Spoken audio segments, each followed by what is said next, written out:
So you're officially over 40% through the first book of the Stormlight Archive, and you probably have one or two questions. Maybe more, like I did on my first read through. While Sanderson is known to explain pretty much everything in due time, the second part of The Way of Kings is an extremely complex introduction to Alethi politics. So let's unarchive some of that information to try to alleviate those questions that don't spoil anything going forward.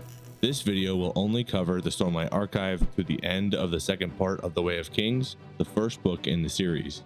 Today we will focus on the new characters we're just starting to get to know: Dalinar Kholin, his sons, the Highprinces, and the dangerous politics surrounding them in part 2 of The Way of Kings. We'll split the rest of part 2 into a second video, so look out for that one next. Lots to get through with just this one family, so here we go.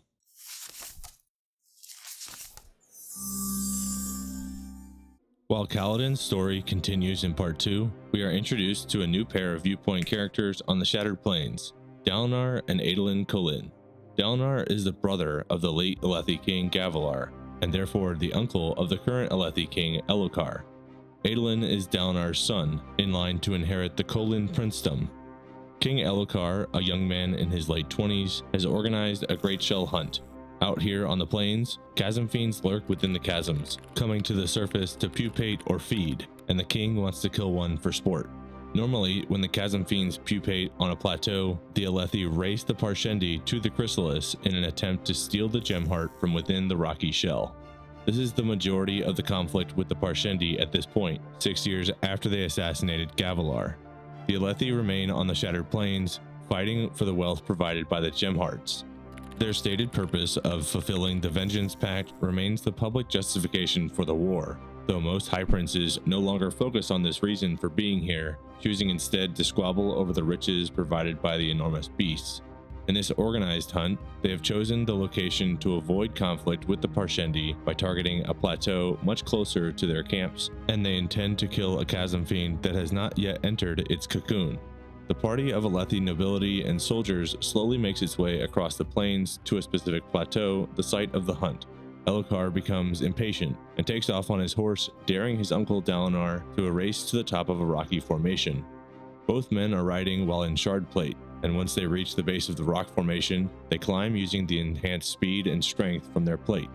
Along the way, Dalinar feels the rush of the thrill, a sensation most soldiers feel at some point during battle or contest, driving them to move faster, harder, and more aggressively. Dalinar eventually hears a voice telling him, "Unite them," and slows down on the way to the top. Elhokar therefore wins the contest, and Dalinar is satisfied that the young king got a confidence boost from the race.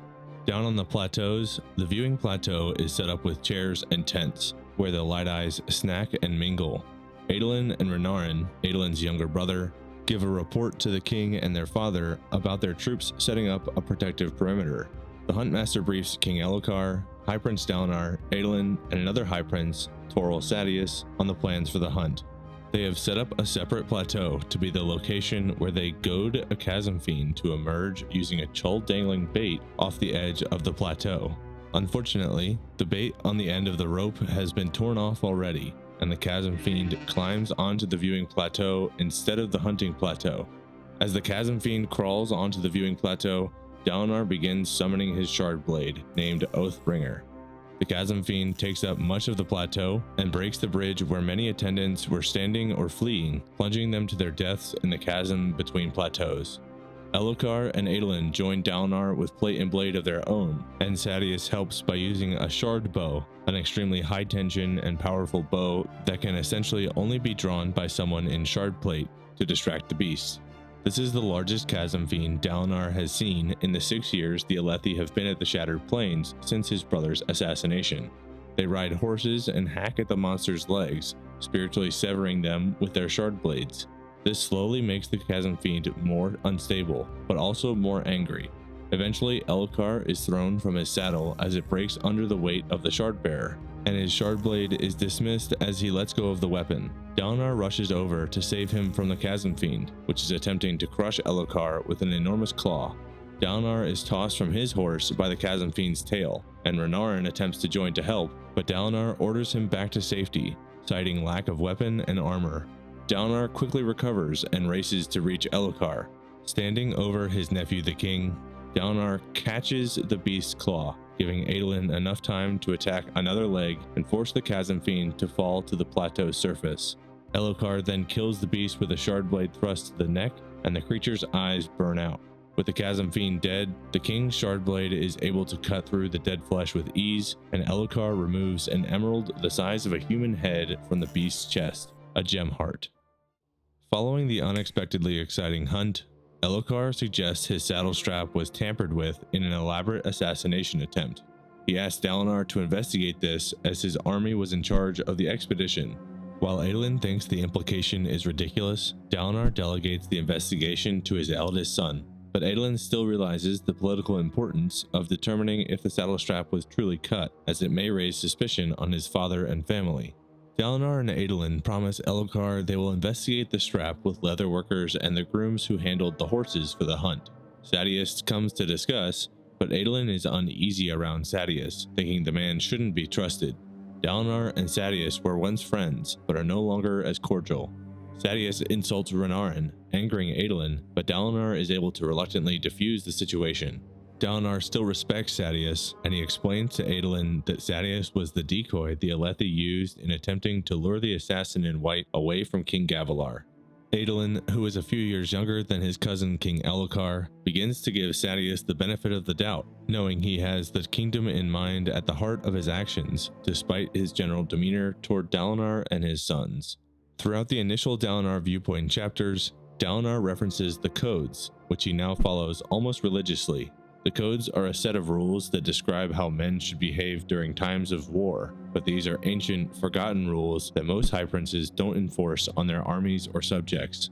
Dalinar has taken this from his last interactions with his late brother, who had started following the codes shortly before his assassination. Dalinar has enacted the codes as law in his entire war camp, including his sons, believing they will help make a better Alethkar. Along with the codes, Dalinar has been studying the text of The Way of Kings, a book used by the Radiants as a guidebook. The words that Szeth wrote using Gavilar's blood, which Dalinar, Sadeas, and Jasnah believe were written by Gavilar himself, are a quote from this book, and so Dalinar has searched for meaning or the answer to his older brother's dying request in that text, yet found nothing. Dalinar is also plagued by visions and episodes during high storms, and rumors are going around each of the war camps. All of this is a stark contrast to the figure he used to be, the Blackthorn, a terrifying force on the battlefield, which now only shows itself in sparse moments like that day on the Chasm Fiend hunt. Back at the Kholin war camp, Adolin asks several leatherworkers what they think of the broken strap, and they agree that it was sliced, though they note that it could have been a buckle fraying at the girth strap. He next heads to the temple, where he asks the lead Ardent if Dalinar is going mad. The Ardent tells Adolin that his father's episodes are unlikely to be visions from the Almighty, but he refuses to confirm or deny any possibilities to avoid speaking too directly on matters involving the Almighty, a Vorin custom ensuring the Ardents don't attempt to take power as they did during the Hierocracy. Adolin is increasingly concerned for his father, believing he is likely going mad, and that the visions he claims to be real are his own imagination. Dalinar's relationships with his sons are complicated, with Adolin losing faith in his father, and Renarin being unable to fight due to his blood weakness, which gives him fits at times of high stress. Despite this, Dalinar promises Renarin that the next set of plate and blade he wins will be gifted to his youngest son. Dalinar manages political and administrative duties of both his house and some of the kingdoms, though he is not particularly skilled in either. His bluntness is generally a disadvantage in politicking, and he had never focused on these things when growing up. He had always thought he would forever be leading and fighting on the battlefield. Dalinar's current focus seems to be on the needs of the kingdom, even if he is not the right tool for the job. Dalinar softly approaches Elhokar with questions on whether the Alethi should continue their current strategy of besieging the Parshendi here on the Shattered Plains, including an option of retreating home to Alethkar. Elhokar rebuffs his uncle and tells Dalinar he sounds like Gavilar did at the end of his life. Elhokar still believes in the purpose of the Vengeance Pact to destroy the Parshendi for what they did to his father. Elhokar is trying to balance that with the contentment of the Highprinces, and his paranoia forces him to placate the 10 Highprinces to avoid driving any of them to overthrow the king. The Highprinces are mostly satisfied with the current arrangement, which allows them to gain wealth via gem hearts with very little personal risk, despite the continued loss of life within their armies. Dalinar realizes his initial approach was wrong, and attempts to convince the king to name him High Prince of War instead, a specialization of the High Princes, giving him power to direct all war-related efforts for all High Princes. Elhokar says he will consider, despite the likelihood that the High Princes revolt at such an appointment. He also says that his uncle needs to look inward at the ways he is changing, as he believes the other High Princes will take advantage of his growing weakness. On their way back from the king's quarters at the pinnacle, a high storm rolls in, surprising Dalinar and Renarin. They race on horseback to their war camp so Dalinar wouldn't be caught in another High Prince's war camp during one of his episodes. They reach a Kholin barrack, which is packed with soldiers and common people alike, taking shelter from the oncoming storm. As the storm wall hits, Dalinar is transported into a vision. The vision takes place in what Dalinar believes to be ancient times, and he is protecting a young girl, as he has been placed into the perspective of her father. Dalinar does not have many clues about his setting, but he is always placed into the position of someone from that place and time. The threat they face is a pack of creatures with oily black skin, made from what appears to be smoke, that are hunting them with their sense of smell. Dalinar is able to flee with the girl back to their house where the mother is waiting, but the creatures follow them. Dalinar is forced to fight them off with a fireplace poker, and though he is successful, he is injured in the fight, feeling real pain, despite the experience being a vision. Dalinar attempts to lead his character's wife and daughter across a nearby river, but a large group of creatures surround them, cutting them off from escape. At that moment, two figures of light crash down from the sky, landing on the stone surface nearby. The smoky creatures immediately turn their attention to one of the newcomers, who is a full shard bearer, but their shard plate is different than any Dalinar has seen. It glows with glyphs and trails blue vapor. The other shard bearer, who was a woman much to Dalinar's surprise, comes over and heals Dalinar and his group. With that, Dalinar joins the two shard bearers to fight off the remaining creatures. With the group of smoky monsters dispatched, the male knight asks Dalinar to join him at Urithiru due to his sword skills even with a poker. As the male knight flies off to protect the nearby village, the female knight explains some things to Dalinar that he doesn't fully understand. The Knights Radiant live at Urithiru and fight for no king, and Alethi, an old name for Alethkar, is the nation that studies war to protect the rest of Roshar. The year in the vision is 337 in the 8th epoch, but Dalinar has no reference for what that time truly means. Finally, she describes the smoky creatures as Midnight Essence, and though she does not know who released it, she says a desolation is close. As the female knight runs to aid her companion, the wife in the vision begins speaking with a deep, powerful male voice, one Dalinar has heard in each of his visions. The voice describes a time when men were united, focused on a common goal, and directs Dalinar to unite them again. Dalinar asks if he should trust Sadeas, and the voice says yes. This is important. Do not let strife consume you. Be strong. Act with honor, and honor will aid you. Soon after that line, the vision ends, and Dalinar finds himself in the barracks with several soldiers holding him down. As they release him, he begins contemplating how to proceed with his new information. A couple days after that high storm vision, the Kholins attend the King's Feast, a nightly event where the Light Eyes mingle and dine on food and beverage provided by the king. Dalinar speaks to the King's Wit, a jester-like character who berates and mocks the Light Eyes of the court.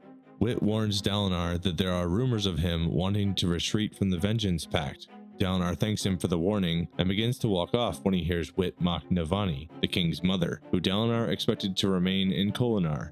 Dalinar thinks that Navani is likely the most beautiful woman on all of Roshar, but reprimands himself for thinking of his brother's widow this way. He also thinks he must honor his own wife, who died 10 years ago, though he can no longer remember her. Dalinar focuses on his meal, not wanting to meet with his sister-in-law.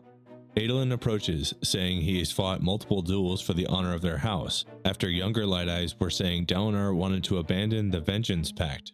After Dalinar confirms that he initially did suggest that to the king, he describes his new desired approach, a full-scale assault onto the plateaus to strike at the Parshendi with all 10 princedoms in an attempt to end the war. At the end of their conversation, Navani approaches, and Adolin is as surprised as Dalinar to see his aunt. They hug and Adolin retreats, allowing Navani to approach Dalinar with a conversation surrounding Elhokar's rule. They agree to meet again in a week to continue conversing in private, but they are interrupted from further conversation by Elhokar announcing that High Prince Sadeas is appointed as High Prince of Information, in charge of discovering the truth of the assassination attempt on Elhokar during the hunt. This worries Dalinar and Navani, as the hunt was organized and led by the Kholins, and High Prince of Information is given authority over all criminal investigations, including those related to the crown.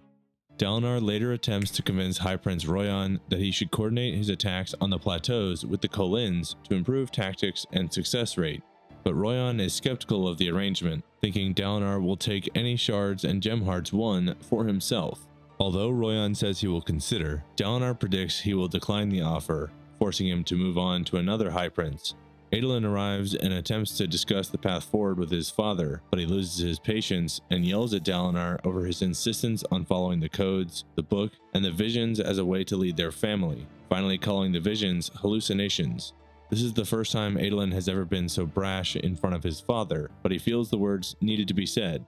Dalinar dismisses his son from the hall, leaving their relationship even more on edge than before. Dalinar later listens to a sequence from the Way of Kings, read to him by one of his scribes. He contemplates the passage and discusses the path forward with Renarin, now that High Prince Aladar has rejected his offer for joint plateau runs, just as Royan had. Before they could conclude who to approach next, horns sound indicating a chasm fiend has just crawled up onto a plateau to pupate. This time, Dalinar has the easiest path of all the High Princes to the target plateau, and he determines he and his men need this fight. Dalinar discards all thoughts on visions, text, or politics as he prepares for battle. His armorers help him into his shard plate, and he rushes to the staging ground at the base of his war camp. Adolin arrives in his shard plate, and Dalinar and Adolin make amends for their altercation earlier. Just as they are about to leave, Sadeas demands entry into the war camp under authority of High Prince of Information. Sadeas asks to join them on their assault, intending to interrogate some of the Kholin soldiers, which Dalinar allows. On the ride out to the plateau, Sadeas and Dalinar converse, highlighting the differences between the two High Princes, once friends fighting to unite Alethkar under Gavilar, now at odds in all but the most direct fashion. Once they reach the plateau, the Parshendi are already waiting for them, firing arrows at the Chol-pulled bridge assemblies. As Dalinar refuses to use bridge crews as Sadeas does, he and Adolin lead the charge to create a bridgehead on the plateau for their men to rush across. They leap across the chasm with shard plate assisted jumps, laying about with their blades, burning eyes at an astonishing rate. While fighting, Dalinar begins to feel the thrill, enhancing his lust for battle, kicking dead Parshendi out of his way to maintain his footing. Then he suddenly loses the sensation of the thrill, feeling repulsed by the death strewn before him. He attempts to re-engage in the battle, but quickly feels the sickness rise again, and a voice whispers to him, "Once these weapons meant protecting, life before death." But Dalinar is needed here to fight for his men, so he mounts Gallant, his Rashadium horse, to take on the Parshendi. Eventually, the Alethi force wins the battle, and Adolin claims the gem heart from the chasm fiend Chrysalis. As Dalinar surveys the remnants of the battlefield, he notices a group of Parshendi standing on a nearby plateau with a figure in gleaming shard plate at their head. The Shardbearer and the rest of the Parshendi turn and retreat to the center of the plains, their haven from the Alethi forces. Once they have returned to their war camp, Dalinar takes Adolin on inspections of the army, letting his son take the lead in many cases. Dalinar asks Adolin why he thinks the Radiants didn't create shard plate or shard blades for common purposes like tools or work other than battle. Dalinar provides Adolin many lessons while assessing his ability to lead, as Dalinar is contemplating abdicating as High Prince to allow his son to take his place. The Blackthorn is no longer confident in his ability to lead his house, following the odd experience in the battle earlier. As the final point for abdication, High Prince Thanadal sends a messenger to relay his refusal to go on a joint plateau run. Each of the High Princes he has approached has rebuffed him, and his political power is hampered by rumors and truths alike, as the High Princes wish to maintain the status quo. To finalize his decision, Dalinar retrieves his shard hammer, a hammer weighing too much for two men to lift, to finish a latrine ditch. Relevant to his previous question to Adolin about shards being used for tools, Dalinar gives common workers a break from their difficult work, but many of them gawk and stare at the sight of a full shard bearer digging a waste latrine. Eventually, Navani approaches and reprimands Dalinar for forgetting about their appointment they had agreed to at the feast a week prior. She also informs him that a span read from Jasnah is blinking, indicating she would like to communicate. Dalinar and Navani head to Dalinar's quarters, where Adolin and his latest courting partner, Danlin, await their arrival. Danlin has only been in the war camp for 1 day, but Adolin insists that he has a reputation to maintain. Danlin is allowed to scribe with the span read for the Kholins, but Dalinar instructs her to include code words indicating that he doesn't trust everyone in the room with him, signaling to Jasnah to avoid sensitive subjects. Jasnah indicates her research in the Palanaeum will be insufficient to find all the information she seeks, but she is finding hints. She asks for a description of what happened when Dalinar first stumbled upon the Parshendi 7 years ago. He describes their initial encounters, noting that they had advanced weapons and tools, but no shard blades or plate prior to Gavilar's death. Next, Jasnah asks if the Parshendi ever mentioned the Voidbringers, to which Dalinar says they did not. Finally, Jasnah has her new ward, Shallan, recreate a drawing from a text found in the Palanaeum supposedly depicting a Voidbringer, but Dalinar and Adolin believe this looks more like a chasm fiend. Jasnah explains she doesn't believe this to be an accurate depiction of a Voidbringer, but whatever creature the ancient artist thought was the most terrifying. Dalinar pleads for Jasnah to make her way to the Shattered Plains, to which Jasnah agrees, but can't give a date for her arrival as she has research to complete in Kharbranth. As the attendants leave the room following the communication, Navani lingers behind, leaving Dalinar and his sister-in-law alone, which is inappropriate in Alethi culture. Navani, who wants to plan for the kingdom and doesn't care if others talk about improprieties, is taken aback when Dalinar snaps that he is abdicating in favor of Adolin as High Prince. She says this is a grave mistake, but she leaves him in his quarters as he requests. Dalinar rests on the floor, too tired physically and mentally to take off his shard plate, relieved that his decision is made. While this was a rather extended review of the Kholin viewpoints in part 2, I feel this is necessary as it is the most foreign and complex part of the book in my opinion. If you can understand all of this on your first read, kudos to you, but I certainly didn't. I hope this helps understand what it is Dalinar and Adolin are fighting for, how the Highprinces are behaving, and the context at the Shattered Plains surrounding Kaladin's more isolated story. We'll cover Kaladin in the next video, so we're not done with part 2 just yet. I hope you'll join us for that one too. Do you still have questions about the Kholins after part 2? Let me know in the comments, but watch your spoiler tags for the new readers.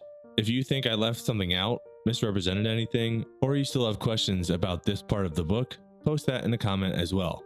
These videos wouldn't be possible without the awesome fan art from the incredible artists of the Cosmere community. Links to each of the artists' accounts can be found in the description. Check them out. Thank you so much for watching, and make sure to like and subscribe for future videos. After all, we need to unarchive all these secrets.